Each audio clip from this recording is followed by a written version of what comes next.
South India shopping mall kilo sale అభిమానుల కోరికపై శ్రావణంలో కూడా ఆషాఢం ధరలకి.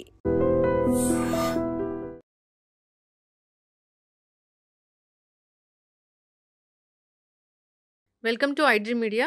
సో జనరల్గా మనం ఈ మధ్యకాలంలో ఎక్కువగా చూస్తున్నాం ఏంటంటే యంగ్ ఏజ్లో హార్ట్ అటాక్స్. సో జిమ్ చేస్తూ చనిపోతున్నారు, డ్యాన్స్ చేస్తూ చనిపోతున్నారు. నిన్న మొన్న ఇది షటిల్ ఆడుతూ కూడా చనిపోవడం జరిగింది ఒక యంగ్ మేల్, 26 ఇయర్స్. ఎందుకు యంగ్స్టర్స్లో హార్ట్ అటాక్స్ అనేవి వస్తూ ఉన్నాయి? సడన్గా కార్డియాక్ అరెస్ట్ అవ్వడం, చనిపోవడం అనేది ఎందుకు జరుగుతూ ఉంది? అసలు ఎవరిలో ఈ రిస్క్ ఉంటుంది? మనం ముందుగానే తెలుసుకోవచ్చా? సో పూర్తి వివరాలు తెలుసుకుందాం. మనతో పాటు ఉన్నారు ప్రముఖ interventional cardiologist and Tavy and structural heart disease specialist doctor Karunakar గారు. డాక్టర్ గారు నమస్తే అండి. నమస్కారం. డాక్టర్ గారు, అంటే ఏదైనా ఇన్ఫర్మేషన్ తెలుసుకోవాలి హార్ట్స్ గురించి అంటే అది వేరే, కానీ యంగ్ ఏజ్లో హార్ట్ అటాక్ వస్తుంది, చనిపోతున్నారు అనే దాని గురించి డిస్కస్ చేయాలంటే కొంచెం బాధాకరంగానే అనిపిస్తూ ఉంది. సో ఈ మధ్యకాలంలో మనం ఎక్కువగా చూసాము 20 ఏళ్ళకి చనిపోవడము, అది కూడా డ్యాన్స్ చేస్తూ, జిమ్ చేస్తూ, షటిల్ ఆడుతూ, పాఠాలు చెప్తూ, వాక్ చేస్తూ కూడా చనిపోతున్న వాళ్ళని మనం చూసాము. ఎందుకు ఈ మధ్యకాలంలోనే ఈ యంగ్స్టర్స్లో హార్ట్ అటాక్ అనేది ఎక్కువగా పెరిగిపోయింది? ఈ చనిపోవడం కూడా ఎందుకు జరుగుతూ ఉంది? ముందుగానే తెలుసుకోలేమా? అసలు ఎవరికి ఈ రిస్క్ అనేది ఎక్కువగా ఉంటుంది? ఇప్పుడు వైరల్ అవుతున్న టాపిక్ ఇదండి. సో మీరు అడిగిన క్వశ్చన్కి సమాధానం ఏంటంటే, ముందు తెలుసుకోవాలంటే మనం చాలా వరకు స్క్రీనింగ్ టెస్టులు చేయాలి, ఇలాంటి ఇబ్బందులు ఎవరికైనా ఉన్నాయని. ఇది రావడానికి ప్రధాన కారణం ఏంటంటే ఈ కార్డియాక్ అరెస్ట్ అయ్యి సడన్గా చనిపోవడం. సో ఈ కార్డియాక్ అరెస్ట్కి చాలా రీజన్స్ ఉంటాయి.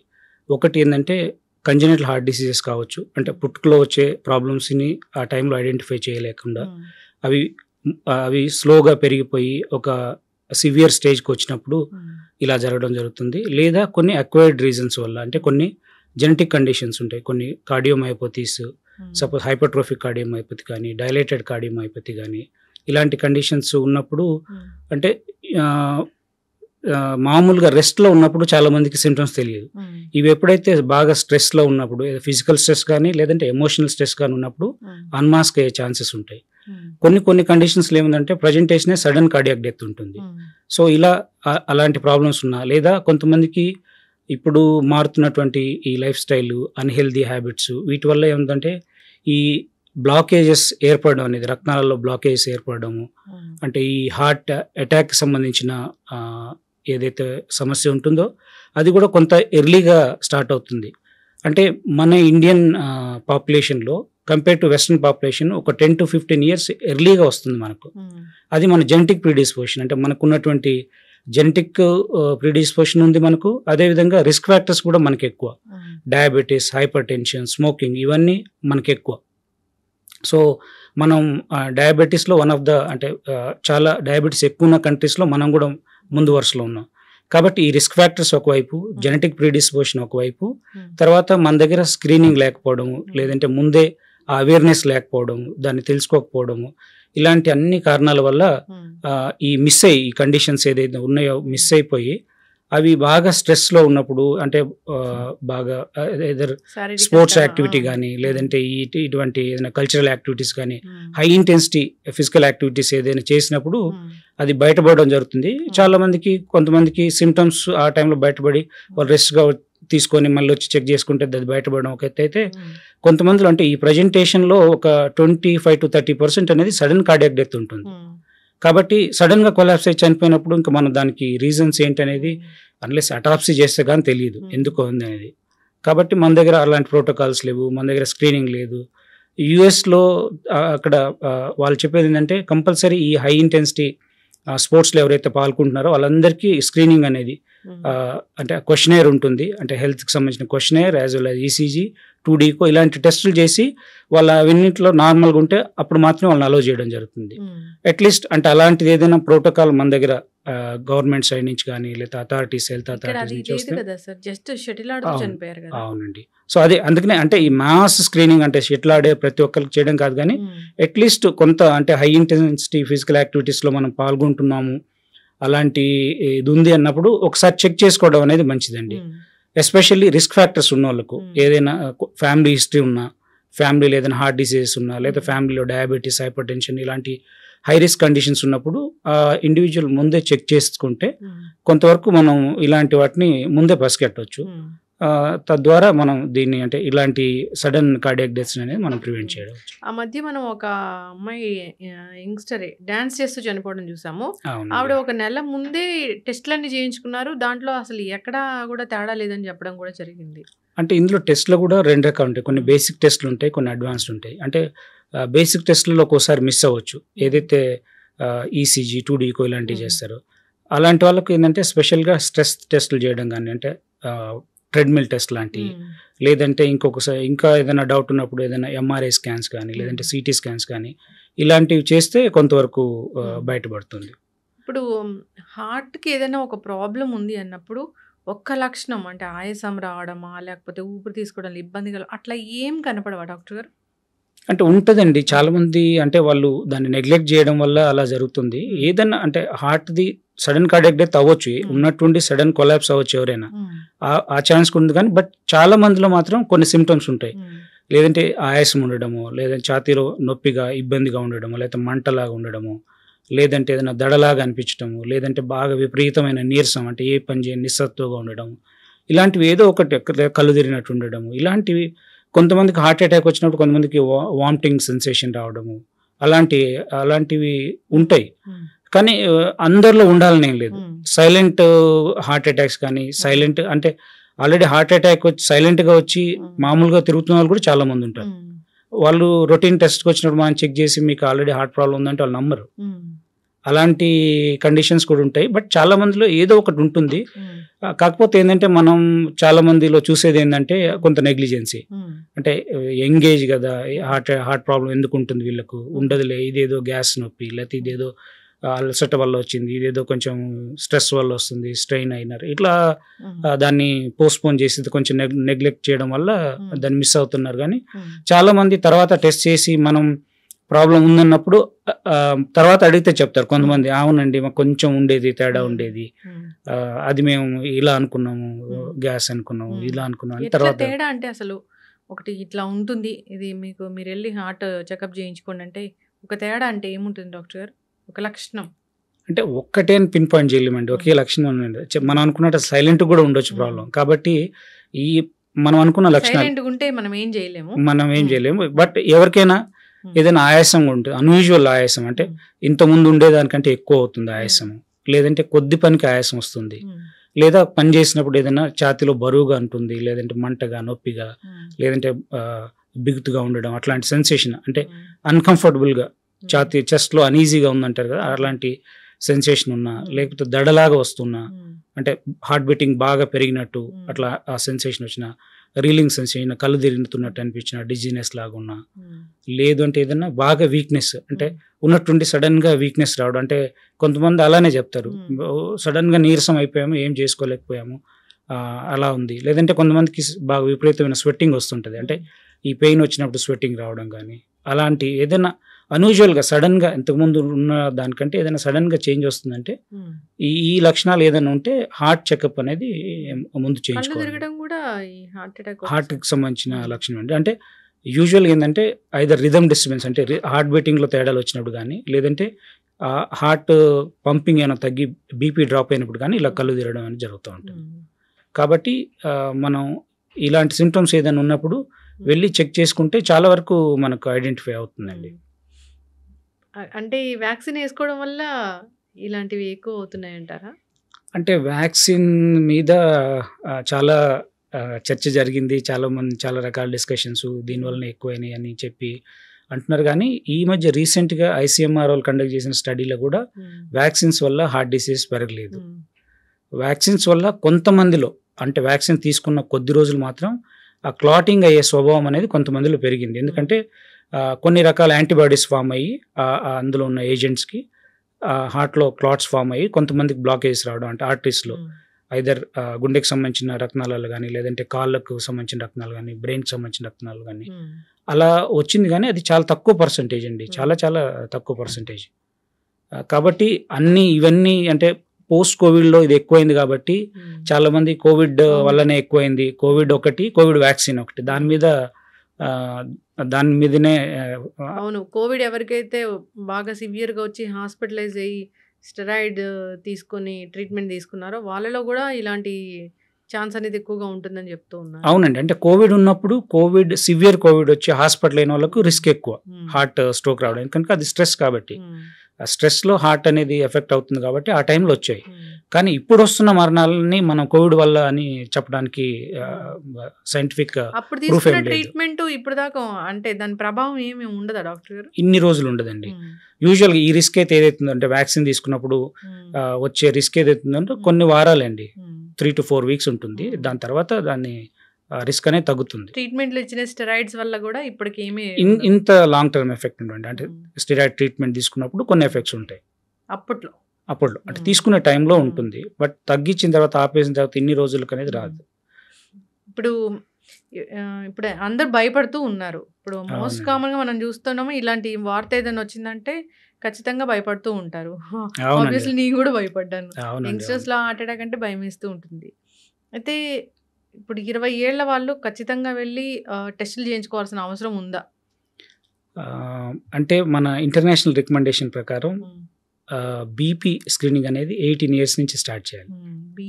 బీపీ కొలెస్ట్రాల్ స్క్రీనింగ్ అనేది 20 ఇయర్స్ నుంచి స్టార్ట్ చేయాలి. డయాబెటిస్ స్క్రీనింగ్ అనేది 30 ఇయర్స్ నుంచి స్టార్ట్ చేయాలి. మనలో ఎంతమంది చేయించుకుంటాం? అసలు 18 ఇయర్స్కి మనం ఆలోచిస్తాం బీపీ చెక్ చేయించాలి వీళ్ళకని, లేదా కొలెస్ట్రాల్ చెక్ చేయించాలని. ఏదో మిడిల్ ఏజ్ వచ్చిన తర్వాత 30స్నో 40స్నో అప్పుడు యాన్యువల్ చెకప్కి వెళ్ళి అప్పుడు అది కూడా కొంతమందిలో only educated people, that to very few, అందరు రొటీన్ కాదు. ఓన్లీ కొంతమందికి ప్రీ ఎంప్లాయ్మెంట్ ప్యాకేజెస్ అంటే రికమెండ్ చేస్తే వాళ్ళు చేయించుకోవడం కానీ, లేదా ఆఫీస్లో అంటే వాళ్ళ ఉన్న ఆర్గనైజేషన్లో యాన్యువల్ హెల్త్ స్క్రీనింగ్ కంపల్సరీ అంటే అలా చేయించుకోవడమే కానీ వాలంటరీగా వచ్చి చేయించుకునే వాళ్ళు చాలా తక్కువ. అందువల్లనే మనం చాలా మిస్ అవుతున్నాం. అంటే ఆ వాల్యుబుల్ టైం ఏదైతే 10-15 ఇయర్స్ ఉంటుందో ఆ టైంని మిస్ అయిపోయి అప్పటికి వాళ్ళకి ఎక్కువైపోయి అడ్వాన్స్డ్గా ఇలాంటి కాంప్లికేషన్ స్టేజ్లో మనం గుర్తిస్తున్నాం. కాబట్టి అంటే రికమెండేషన్స్ ప్రకారం ఈ స్క్రీనింగ్ కనుక మనం ఎర్లీగా స్టార్ట్ చేస్తే, అట్లీస్ట్ 20-25 ఇయర్స్ వాళ్ళకి కనుక మనం స్క్రీనింగ్ కనుక స్టార్ట్ చేస్తే చాలా వరకు వీటిని మనం ఎర్లీగా ఐడెంటిఫై చేసి దానికి సంబంధించిన ట్రీట్మెంట్ ప్రాపర్గా తీసుకుంటే రిస్క్ అనేది తగ్గుతుందండి. రిస్క్ లేకపోతే డయాబెటీస్ ఉందనుకోండి ఐడెంటిఫైడ్, దాని రిస్క్ అనేది 3-4 టైమ్స్ ఎక్కువ ఉంటుంది కంపేర్ టు నార్మల్ పీపుల్.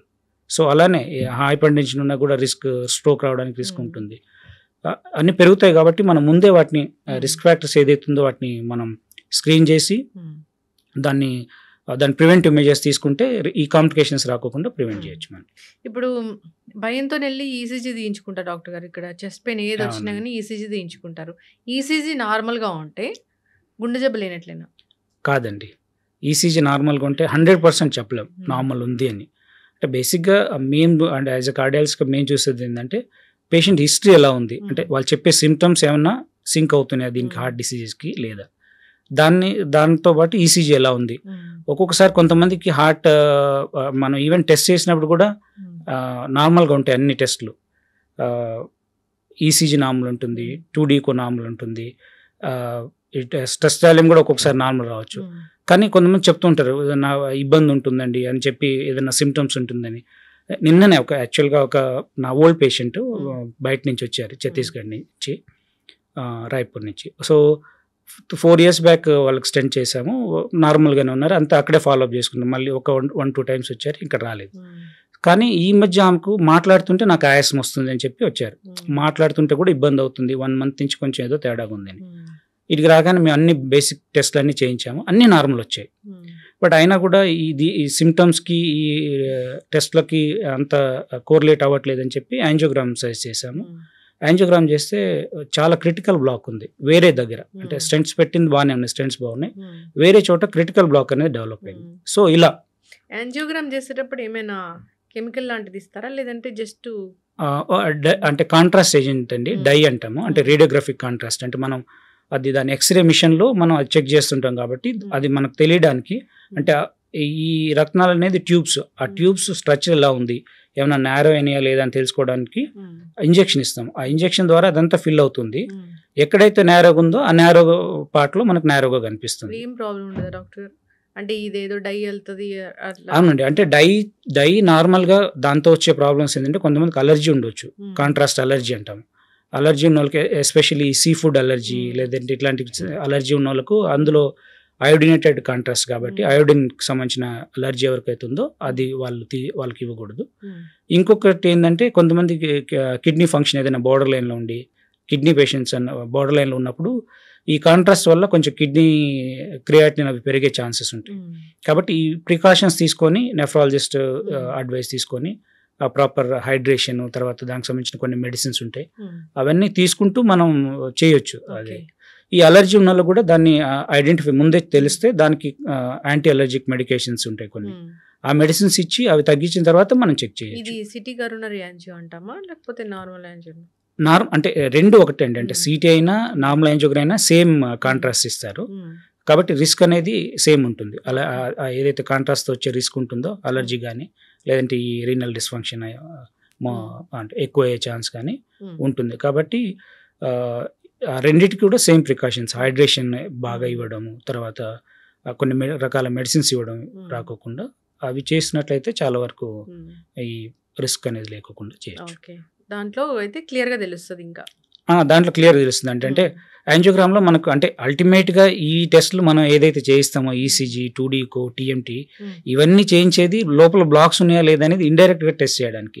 ఇండైరెక్ట్గా మనకు తెలుస్తుంది వీటిలో వచ్చే చేంజెస్ వల్ల. ఒక్కొక్కసారి మనకి ఇవేమి కోరిలేట్ అవ్వకపోతే డైరెక్ట్ యాంజియోగ్రామ్ కూడా ఒక్కొక్కసారి కొంతమందికి చేస్తే సర్ప్రైజింగ్ కొంతమందికి 50% పీపుల్లో లోపల అడ్వాన్స్ బ్లాక్స్ ఉన్న వాళ్ళు కూడా ఉన్నారు. ఇవన్నీ నార్మల్గా ఉండి లోపల ఎక్కువ బ్లాక్స్ ఉన్న వాళ్ళు కూడా ఉన్నారు. అందుకనే అంటే టోటల్గా మనం పేషెంట్ని స్టడీ చేస్తే తెలుస్తుంది. ఓన్లీ కొంతమంది ఇవాళ రేపట్లో ఇప్పుడు ఈ మీడియా ఇది ఎక్కువైన తర్వాత వాట్సాప్ ఎక్కువ ఓన్లీ రిపోర్ట్స్ పంపిస్తారు, రిపోర్ట్స్ పంపించి ఒపీనియన్ చెప్పమంటారు. సో అలాంటప్పుడు కరెక్ట్ ఒపీనియన్ మేము చెప్పలేము వాళ్ళకు, కరెక్ట్గా అంటే జస్టిఫికేషన్ చేయలేం. అందుకనే ఏదైనా డౌట్ ఉన్నప్పుడు డాక్టర్ దగ్గరికి వెళ్ళి మాట్లాడితే ఇంకా బాగా తెలుస్తుంది. పేషెంట్ మాట్లాడి వాళ్ళ సిమ్టమ్స్ ఎక్స్ప్లెయిన్ చేసినప్పుడు మాకు బాగా అర్థం అవుతుంది ప్రాబ్లం ఉండొచ్చు లేదా ఉండకపోవచ్చు అనేది ఒక ఐడియా వస్తుంది. ఇప్పుడు జనరల్గా చెకప్ చేయించుకుంటాం డాక్టర్ గారు, ఏం లేదని తెలుస్తుంది, మళ్ళీ ఎన్నాళ్ళకి చెకప్ చేయించుకోవాల్సిన అవసరం ఉంటుంది? అది కూడా depending on the risk factors అండి. అంటే ఇప్పుడు మా ఫ్యామిలీలో రిస్క్ ఎక్కువ ఉంది లేదంటే రిస్క్ ఫ్యాక్టర్స్ ఉన్నాయి ఆ పర్టికులర్ పర్సన్ కన్నారనుకోండి, అట్లీస్ట్ 6 months to 1 year మళ్ళీ చెక్ చేయించుకోవాలి. ఏది రిస్క్ ఫ్యాక్టర్స్ లేవు, మనం చాలా ఎంగేజ్లో చేస్తున్నాం 20 yearsకి 25 years చేస్తున్నాం అనుకోండి, వాళ్ళలో ఫస్ట్ చేసిన సెట్ ఆఫ్ ఇన్వెస్టిగేషన్స్ నార్మల్గా ఉంటే నెక్స్ట్ 4-5 years తర్వాత చేయించుకోవచ్చు. Okay, yes. అయితే ఇప్పుడు ఈ ఎంగేజ్లో హార్ట్ అటాక్ రాకుండా ఉండాలంటే ఏమైనా జాగ్రత్తలు ఉన్నాయా? జనరల్ ప్రివెంటివ్ మెజర్స్ అండి, హెల్దీ లైఫ్ స్టైల్ అంటే మనం తీసుకునే డైట్లో అంటే ఈ మధ్య సాచురేటెడ్ ఫ్యాట్స్, ట్రాన్స్ ఫ్యాట్స్ తర్వాత ఈ ఫాస్ట్ ఫుడ్స్ తీసుకోవడం ఇవన్నీ ఎక్కువైపోయినాయి. సో అవన్నీ తగ్గించి మన ఏదైతే మన యాన్సెస్టర్స్ తీసుకునే వాళ్ళు simple diet, mostly boiled, cooked, steamed అలాంటి తీసుకుంటే ఇవి రాకుండా ఉంటుంది. అంటే డైట్ కూడా డైట్లో ఉన్నటువంటి ఆ ప్రపోర్షన్సే, అంటే కార్బోహైడ్రేట్స్ మనం ఎంత తీసుకుంటాము, ఫ్యాట్స్ ఎంత తీసుకుంటాము, ప్రోటీన్స్ ఎంత తీసుకున్నాం, ఇవన్నీ బ్యాలెన్స్ చేసుకొని తీసుకున్నట్టయితే చాలా వరకు ఇది రాదు. తర్వాత దాంతోపాటు లైఫ్ స్టైల్ మనం చూస్తున్నాం ఇప్పుడు ఎవరంతా అందరు చాలామంది ఎక్కువ అర్బన్ పీపుల్ అంతా సెడెంటరీ అవుతున్నారు. అంటే ఆఫీస్కి వెళ్ళడము రావడము రెస్ట్ తీసుకోవడం ఇంతవరకు, కానీ యాక్టివిటీ చేయడం అనేది అంటే ఫిజికల్ యాక్టివిటీ అనేది చాలా తగ్గిపోయింది. సో ఫిజికల్ యాక్టివిటీ చేయడము, తర్వాత proper sleep, at least 7 to 8 hours sleep ఉండడము, ఇలాంటివన్నీ మనం ఫాలో చేస్తే చాలా వరకు ఇలాంటివి రాకుండా ప్రివెంట్ చేయొచ్చు అండి. డాక్టర్ గారు, అయితే ఉమెన్ సేఫా ఈ కార్డియాక్ ఇష్యూస్ రాకుండా? ఉమెన్ అంటే మేము కార్డియాలజీ అనుకున్న జనరల్ ఇదేంటంటే women are blessed with hormones, they are blessed by the god with the hormones అని. యూజువల్గా అంటే హార్మోన్స్ ఏదైతే ఉమెన్స్లో ఉన్న హార్మోన్స్ అనేది హార్ట్ డిసీజ్ రాకోకుండా ప్రొటెక్టివ్గా ఉంటాయి. కాబట్టి ప్రీ మెనోపాజల్ ఉమెన్లో హార్ట్ డిసీజ్ అనేది తక్కువ కంపేర్ టు మేల్. అంటే మేల్ ఫీమేల్లో చూస్తే మేల్స్లో ఎక్కువ హార్ట్ డిసీజ్ వచ్చే ఛాన్సెస్ ఎక్కువ ఉంటాయి. అదే పోస్ట్ మెనోపాజల్ అనుకోండి, సో రిస్క్ అనేది ఆల్మోస్ట్ ఈక్వల్ అవుతుంది పోస్ట్ మెనోపాజల్ ఉమెన్లో. కానీ ఈ మధ్య యంగ్ ఈవెన్ ప్రీ మెనోపాజల్ ఉమెన్లో కూడా ఈ డిసీజెస్ అనేవి పెరిగిపోయినాయి. అంటే పీరియడ్స్ వస్తే డేట్స్ వస్తూ ఉంటే వాళ్ళకి ఏం ప్రాబ్లం లేదంటున్నారు కదా?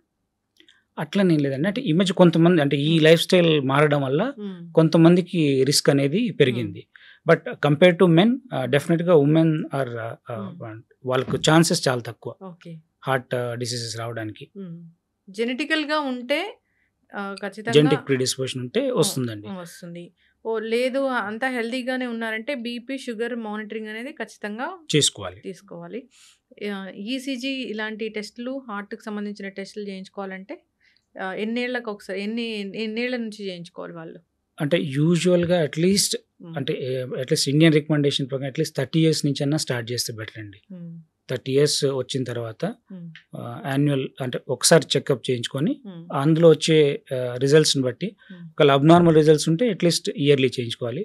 లేదు ఫస్ట్ టెస్ట్ నార్మల్ ఉందంటే ఒక 2-3 ఇయర్స్ తర్వాత మళ్ళీ చేయించుకోవచ్చు. ఆయాసం వస్తే ఖచ్చితంగా డాక్టర్ దగ్గరికి వెళ్ళాల్సిందే. ఖచ్చితంగా వెళ్ళాలండి. ఆయాసం అనేది చాలా ఇంపార్టెంట్ సిమ్టమ్.